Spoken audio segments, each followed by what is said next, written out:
Depuis quelques jours, cette vidéo fait le tour du monde.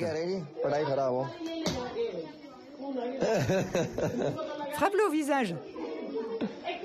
Pourquoi vous le frappez comme ça? Frappez plus fort. Bon, à qui le tour, là? Cette scène hallucinante, elle se déroule en Inde. On y voit une enseignante qui demande à ses élèves de frapper l'un de leurs camarades parce qu'il se serait trompé dans ses tables de multiplication. En fait, le petit garçon en question est musulman et beaucoup se demandent si ça n'est pas la vraie raison de cette punition.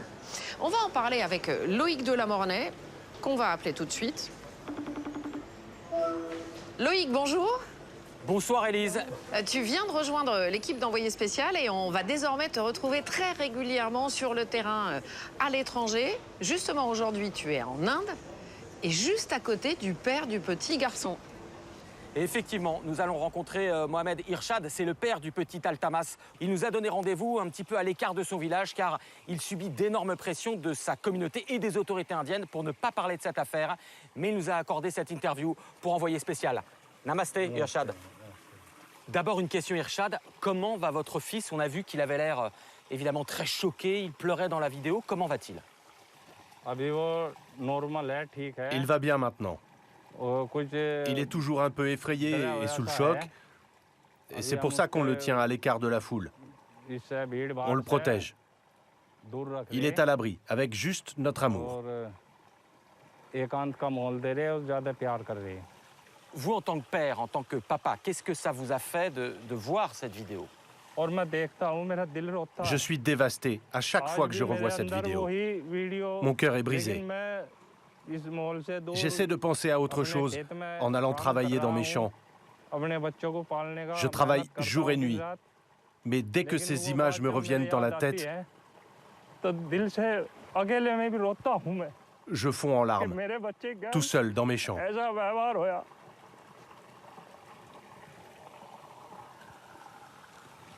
Est-ce que vous pensez que c'est parce que votre fils est musulman que cette scène s'est passée?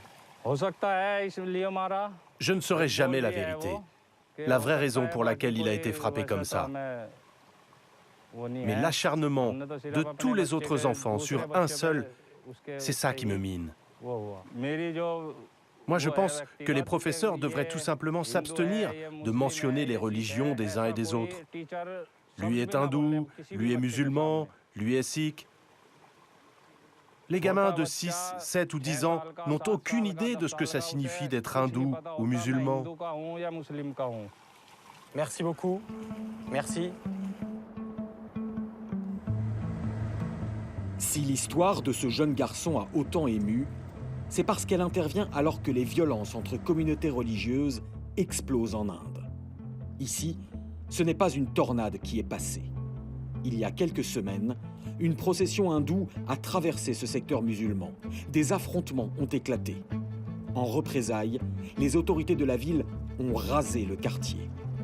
Nawab Chek possédait ici une dizaine de boutiques. Ici, il y avait plein de magasins. Il y avait mes boutiques, il y avait des pharmacies.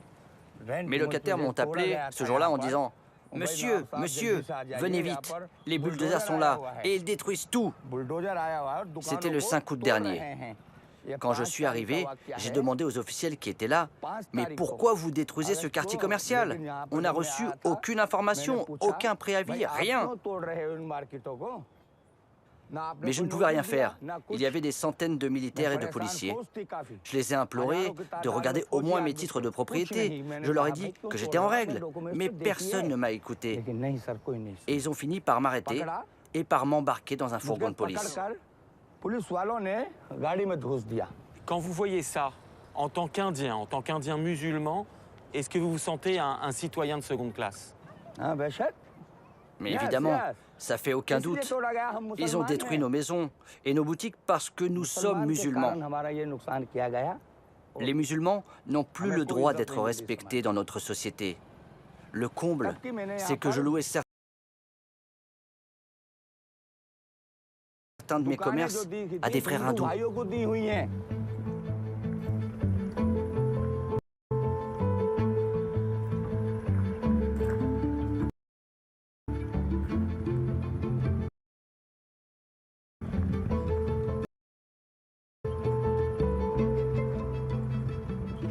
Et tu vas voir, Élise, qu'il n'y a pas que les musulmans qui font l'objet de violences. Les chrétiens sont aussi régulièrement attaqués. Pierre Monégier et Ulysse Caillou nous emmènent explorer cette face sombre du pays le plus peuplé du monde. Regarde. C'était une semaine après Noël.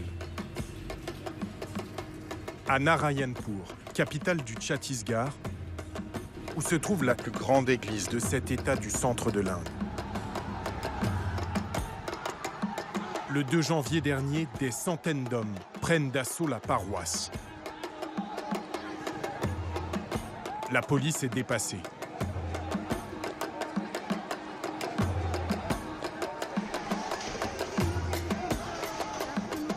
La foule défonce portes et fenêtres avant de tout saccager.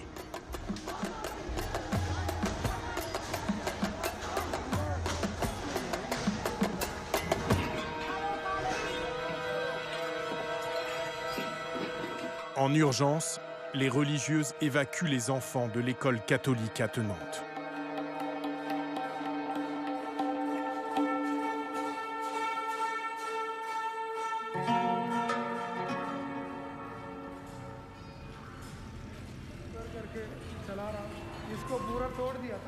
Le père Jaumont a dû s'enfuir lors de l'attaque.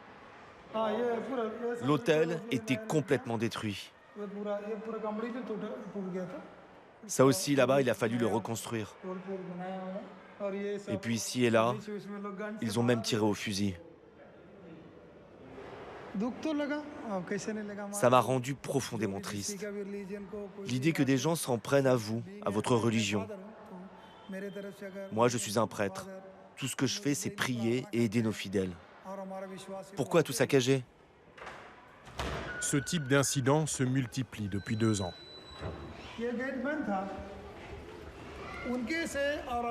Dans les villages, ces derniers mois, les pasteurs nous racontent que les chrétiens sont frappés, ils sont torturés, qu'on les harcèle et qu'on les force à abandonner leur foi. L'école a rouvert, mais on ne se bouscule plus à la messe. Désormais, les catholiques se cachent pour prier. Seigneur, viens à notre secours. Nous vivons dans la peur et nous t'implorons. Ils se retrouvent de nuit, dans des lieux tenus secrets. Mon Dieu, ils détruisent nos maisons. Je t'en supplie, tiens-les à distance, loin de nous.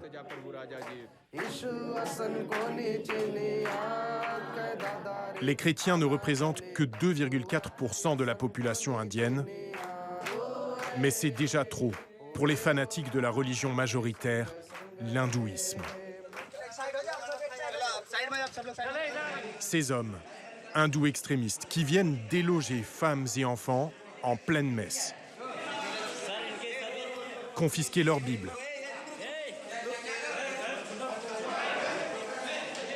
leur interdire l'accès au puits du village, les livrer à la police sous prétexte qu'ils feraient du prosélytisme et les rouer de coups, jusque dans les commissariats.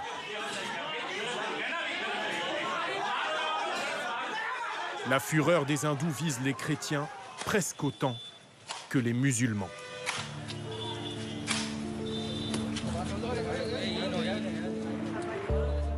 L'Inde du Mahatma Gandhi s'est pourtant construite sur la diversité et la tolérance.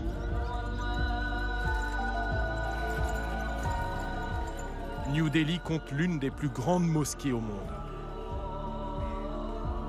Musulmans, sikhs, bouddhistes et chrétiens ont toute leur place dans la constitution de cette nation séculière. Brassage permanent d'1,3 milliard d'âmes.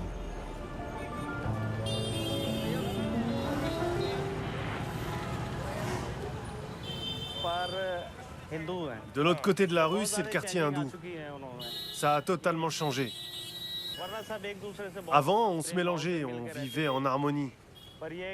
Aujourd'hui, les tensions entre hindous et musulmans sont à leur maximum. Nasir Khan est né ici. Il a fait carrière dans l'armée. Engagé pour son pays, désormais il ne traverse plus la rue.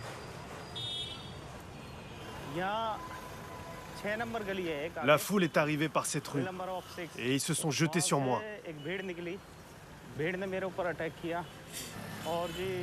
Ils m'ont roué de coups en criant « Vive le dieu Ram !» L'Inde aux hindous, les musulmans au Pakistan. C'était en février 2020, quelques semaines avant son mariage. Il rentrait du travail. Une procession hindoue dégénère devant lui. Et l'un d'eux a sorti un revolver et m'a tiré dessus. Même quand un tuk-tuk a tenté de m'emmener à l'hôpital, il nous poursuivait et il tentait de nous brûler vifs.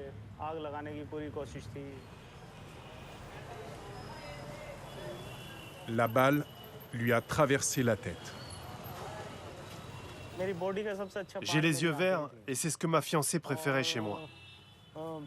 Heureusement, elle a quand même accepté de m'épouser après les émeutes.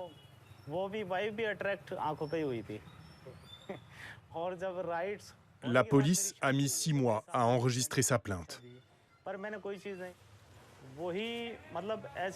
Parmi les émeutiers, il y en a qui sont devenus conseillers municipaux, représentants locaux.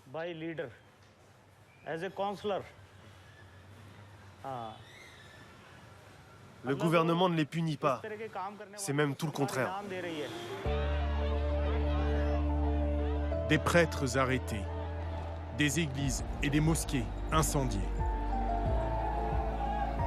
Et des lynchages qui s'étalent sur plusieurs jours. Tandis que les autorités regardent ailleurs, voire participent. Début août, ce policier abat 4 passagers musulmans à bord d'un train, au hasard des wagons. Et il déclare: Si vous voulez rester vivre en Inde, votez pour Modi.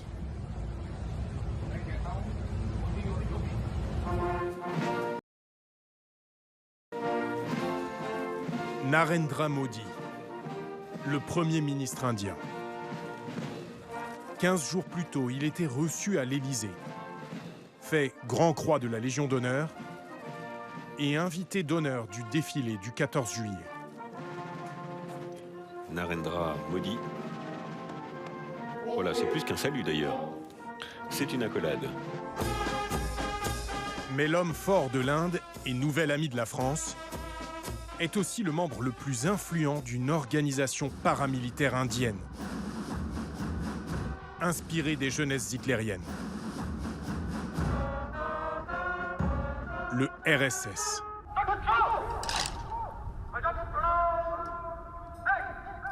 L'étendard des ultranationalistes hindous.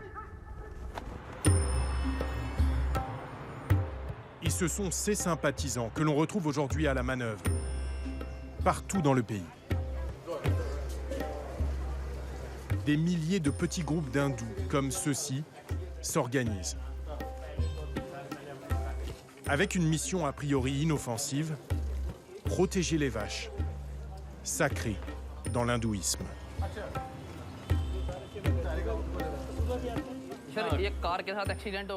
Celle-ci, elle a été percutée par une voiture. Elle a la jambe cassée, on lui a fait un plâtre.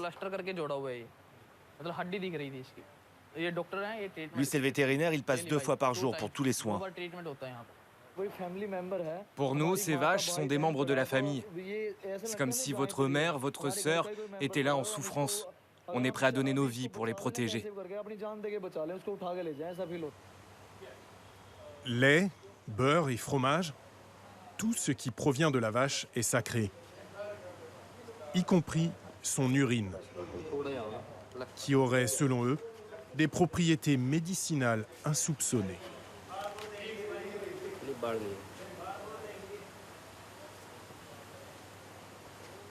C'est bon?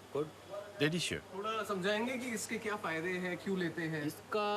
En fait, quand vous êtes malade, c'est parce qu'une bactérie est entrée dans votre foie, puis dans votre système digestif et vos reins. Cette urine, elle est guérisseuse. Elle suit le même chemin et soigne le foie et les reins. Et même le cancer, vous disiez? Toutes les maladies, oui.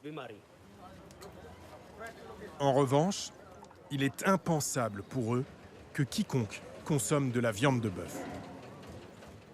C'est pour ça qu'ils ont rejoint les Gaorakshaks, littéralement les gardiens de la vache. Vive les vaches sacrées! Vive le dieu Ram! Vive l'Inde! Leur symbole, une vache et des kalachnikovs.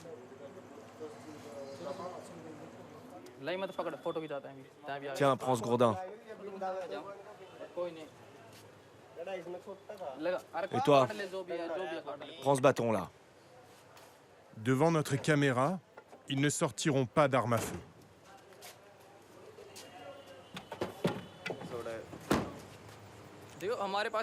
On sait qu'un véhicule arrive du Punjab avec une quinzaine de vaches pour l'abattoir. On va l'intercepter. Et ça, c'est pourquoi? S'il refuse de s'arrêter, on jette ça pour crever les pneus. Chaque soir ou presque, ils partent en patrouille. Ceux qui trafiquent des vaches, c'est simple, ils méritent la peine de mort. Ils se positionnent à différents niveaux sur l'autoroute.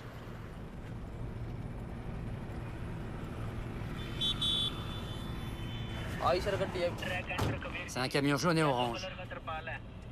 Ok, on va le choper. Suis-le là. Allume tes phares.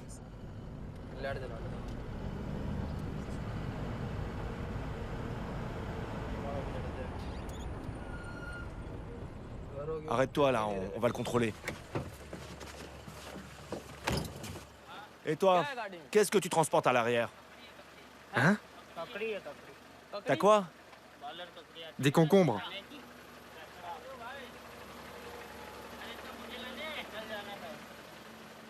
Y a pas d'animaux, t'es sûr? Vérifie toi-même. On va jusqu'à Chika.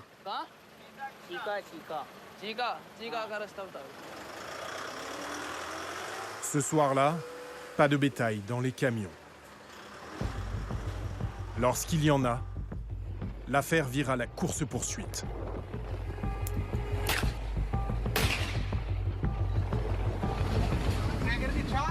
Désespérés, les routiers pourchassés tentent de se débarrasser des vaches qu'ils transportent. Arrête-toi! Arrête-toi! Les chauffeurs sont presque toujours musulmans, parfois chrétiens. Descends! Descends! Si les milices du bœuf les arrêtent, ils sont capturés, frappés, parfois même torturés.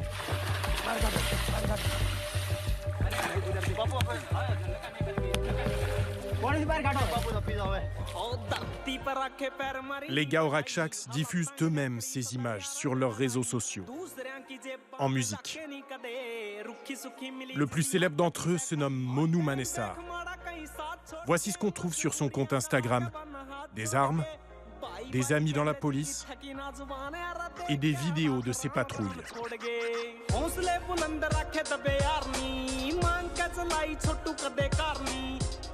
Il est le principal suspect du meurtre de 2 musulmans, battus et brûlés vifs dans cette voiture bien trop petite pour transporter des vaches.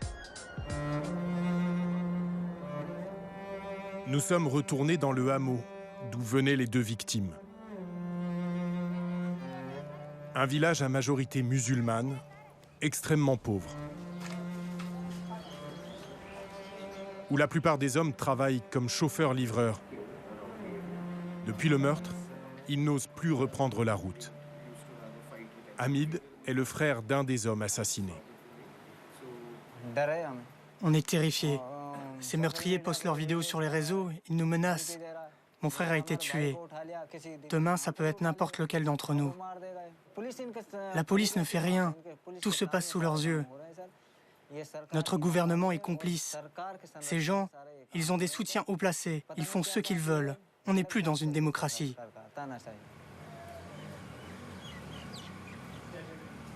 Il ne croit pas une seconde que la justice retrouvera les meurtriers de son frère. Ça, c'est la photo de Nassir. Je la garde sur moi en permanence. Il avait 28 ans. C'était un type adorable. Ça, c'est son fils. C'est lui désormais qui s'occupera des orphelins de son frère. La jeunesse est le nouveau terrain de lutte des intégristes de l'hindouisme. Chansons Bollywood grande époque, drapeaux indiens de part et d'autre de sa moto, Vijay Kant Chauhan s'en va en guerre. Il est persuadé que les musulmans, 14% de la population indienne, ont développé une arme secrète pour remplacer les hindous. Alors il fait la tournée des lycées et des universités afin de mettre en garde les jeunes. Vive notre mère l'Inde! Vive les martyrs de l'Inde! Aujourd'hui, je suis venu vous éclairer sur un sujet qui est le plus important pour notre pays. Le plus grand problème de l'Inde actuellement, vous savez ce que c'est? C'est le djihad de l'amour. C'est quoi? Le djihad de l'amour. C'est quoi? Le djihad de l'amour. Le djihad de l'amour est une maladie invisible, un terrorisme invisible qui attaque notre pays. Des musulmans se font passer pour des hindous.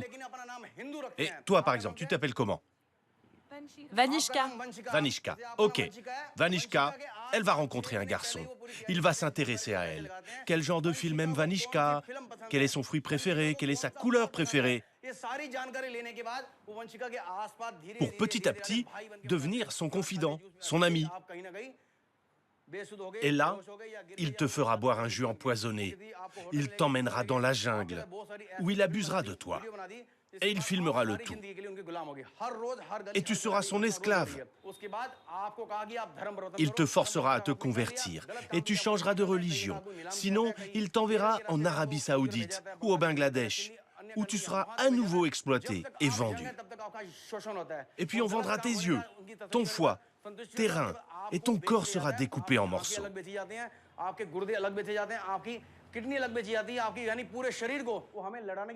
Aussi incroyable que cela puisse paraître, cette théorie conspirationniste du djihad de l'amour est prise au sérieux par des millions d'hindous. Il faut qu'on se défende, qu'on contre-attaque face à ces gens. Heureusement, il nous a appris beaucoup de choses. Merci à lui. Vijay Kant a déjà assuré plus de 1000 formations de ce genre et il revendique 1 million de jeunes filles hindoues ainsi sauvées. Maintenant, le gouvernement doit déclarer que ces djihadistes de l'amour et tueurs de vaches sont des terroristes, pour qu'ils puissent être abattus dans la rue.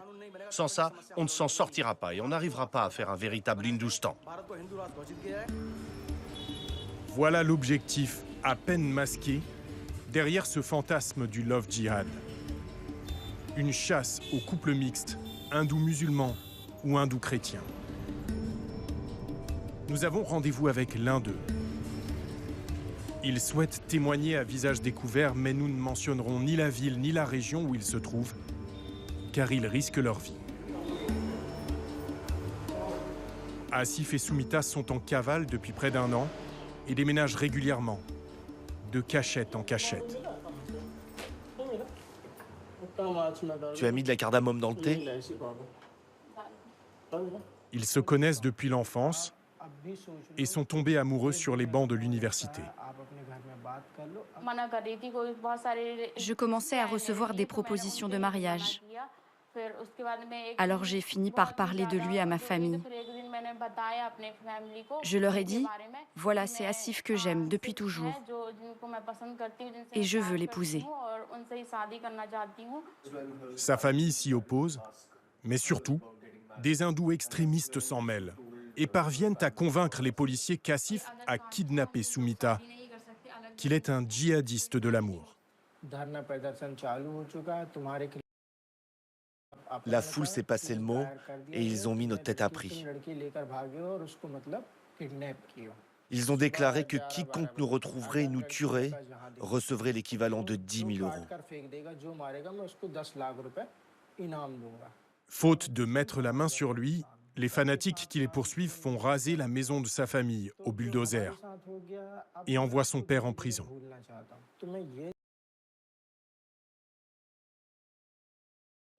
Quel est le crime qu'on a commis? Qu'est-ce qu'on a fait? Je n'ai commis aucun crime, aucun délit. Elle m'a suivi de son bon gré, et eux, ils rasent ma maison. Ils finiront par nous tuer, elle ou moi, un jour ou l'autre. Tant qu'ils ne m'auront pas tué, ils n'auront pas leur vengeance. On s'aime et on est ensemble. C'est tout ce qui compte. Quels que soient les obstacles, on les surmontera ensemble.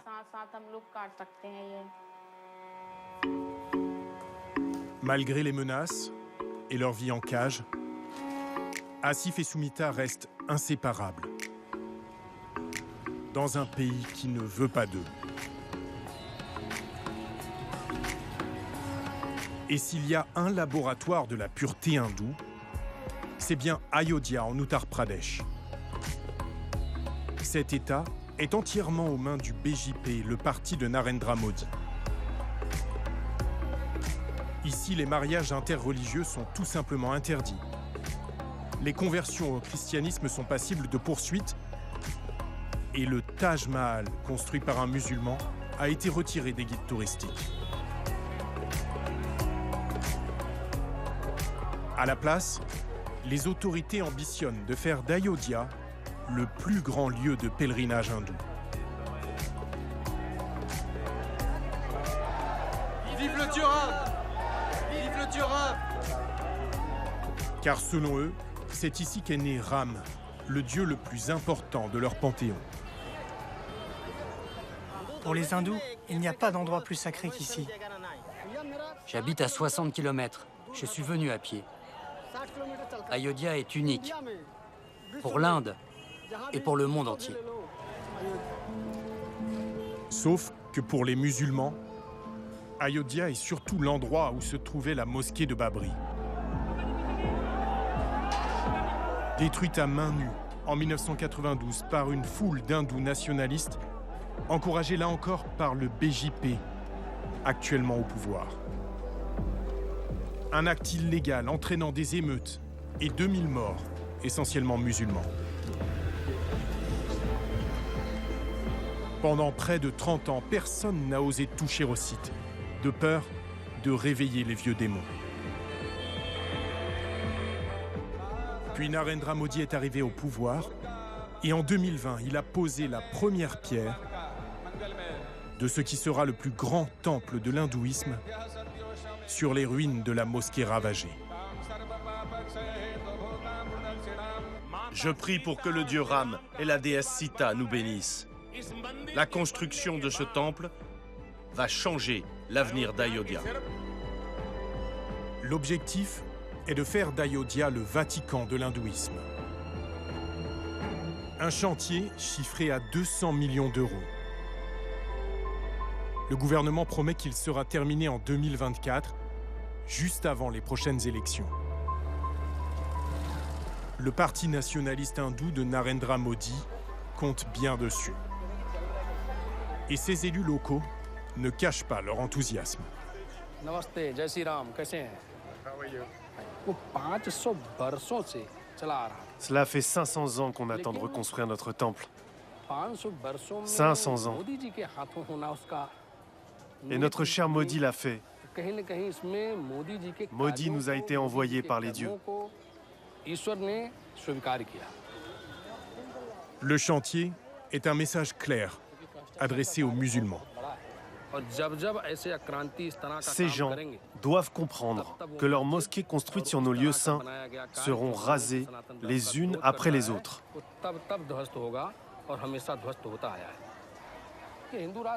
Nous sommes un royaume hindou, que vous y croyez ou non. Et si vous n'y croyez pas, écartez-vous. Nous ne laisserons pas quelques poissons pourris contaminer toute la rivière.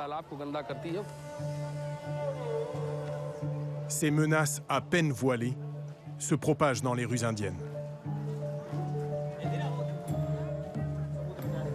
Pendant notre tournage, des manifestations d'extrémistes hindous virent au lynchage. 6 morts, musulmans, dont un imam, et une mosquée incendiée, des dizaines d'échoppes détruites. Tout le pays est en ébullition.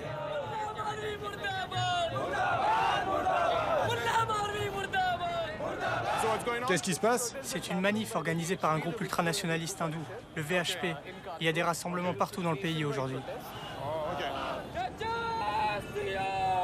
Vive le Durham! Ces islamistes djihadistes n'ont pas leur place dans notre pays.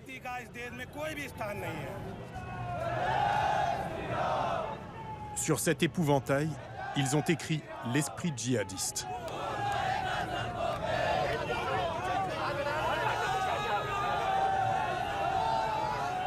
Nous quittons la manifestation car des individus s'en prennent à notre équipe. Cet homme à droite cherche à intimider notre traducteur, escorté par plusieurs gros bras et des policiers. C'est quoi le problème? Non, il n'y a pas de problème. C'est une formalité. Faut qu'il me montre sa carte d'identité. Et vous, vous êtes qui? Vous me montrez votre carte d'identité? Non, ça c'est ma carte d'identité. Non, non, ça c'est un micro. Seuls les gens habilités ont ce micro. Il se dit journaliste, mais c'est clairement un militant hindouiste. Les médias indiens ont très largement embrassé la cause hindoue. Et au premier rang d'entre eux, Sudarshan TV. Bonsoir, je suis Suresh Chauhan et vous regardez Bindas Ball. Ici, on vous montre la réalité. Que ce sont les hindous qui sont enlevés, violés, lynchés. Certains racontent le contraire, mais ce sont bien les hindous les victimes. Suresh Chauhan est le présentateur star de la chaîne. Thank you. Thank you very much. Certains médias sont là pour faire du business. Nous, nous sommes un temple médiatique.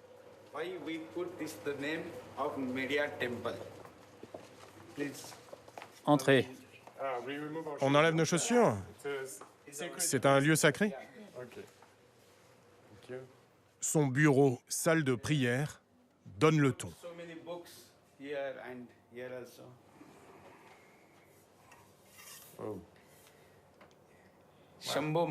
Ça, c'est mon trident. Tenez, prenez-le et ressentez sa puissance. C'est lourd. De l'énergie? Ça a l'air dangereux. Non, non, ce n'est pas dangereux pour les gens bien. Juste pour les méchants. Son émission est tellement populaire qu'elle figure dans le livre des records indiens. À Sudarshan, on défend notre identité et on a changé le narratif de tout le paysage médiatique indien. La plupart des autres médias nous ont emboîté le pas. On fait du journalisme avec une mission. Quelle est notre mission? Protéger notre pays, protéger notre peuple, protéger notre culture, contre la culture islamique en particulier, qui essaye de dominer la culture hindoue. Et c'est notre droit le plus strict. On encourage les hindous à redevenir des hindous. Les musulmans, ils ont le Pakistan. Qu'ils y aillent. Il se bat contre le prétendu djihad de l'amour et il a inventé d'autres menaces encore. À Sudarshan, on a défini 45 djihads.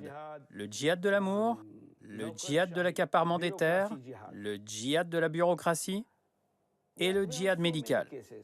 Vous savez que les médecins musulmans empoisonnent les hindous en leur injectant du poison?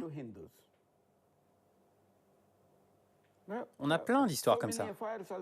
Pour les tuer? Bien sûr. En les empoisonnant. Et vous avez des preuves? Bien sûr. Il s'en prend également aux catholiques. Ils convertissent des hindous au catholicisme. Et ils font ça ouvertement, en les forçant ou en leur offrant de l'argent. C'est ça qu'on reproche aux chrétiens. En réalité, les organisations chrétiennes sont dans le collimateur des hindous intégristes et de l'État indien qui cherchent à récupérer des terrains comme celui-ci, cédés à bas coût aux missionnaires de la charité.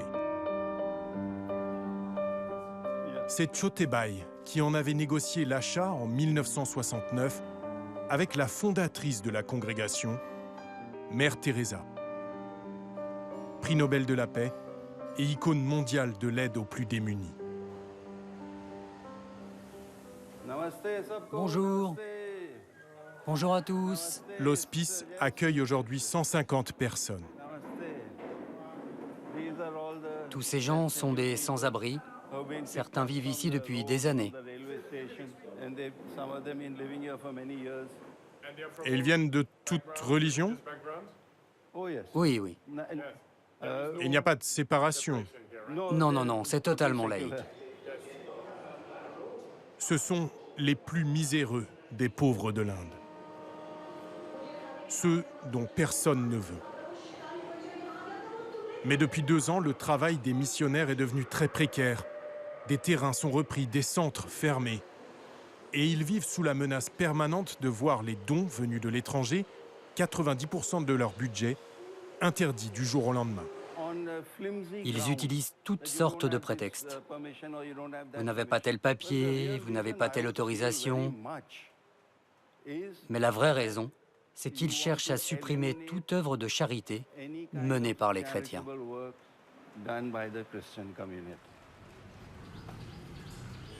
Avant de nous dire adieu, Chotebai veut nous montrer un autre centre des missionnaires. Mais il ne descendra pas de voiture. Il a trop peur d'être arrêté. Ce crucifix et ce rosaire, je les porte depuis 50 ans. Et jusqu'à aujourd'hui, je ne m'étais jamais senti menacé. Le lieu où il nous conduit est un orphelinat. C'est lui qui l'a construit avec Mère Teresa. Mais l'État a repris le terrain il y a 2 ans et expulsé les sœurs et les orphelins. L'endroit est aujourd'hui abandonné. Quand j'étais jeune, c'est moi qui ai peint les murs.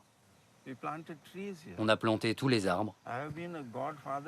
J'ai été le parrain de tellement d'enfants.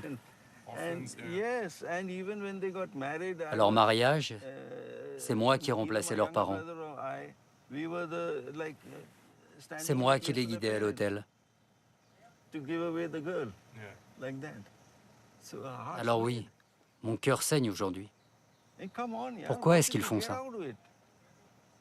C'est une honte pour notre pays, pour notre peuple.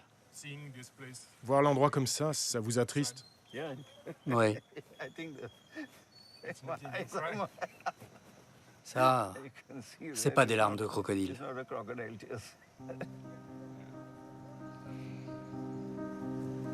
Plus qu'un orphelinat, ce qu'il pleure aujourd'hui, c'est une certaine idée de l'Inde qui disparaît. Celle d'une terre d'accueil de toutes les religions qui se referme brutalement sur elle-même. En balayant d'un seul coup 75 ans de tolérance. Et en écrasant tous ceux qui osent croire en autre chose.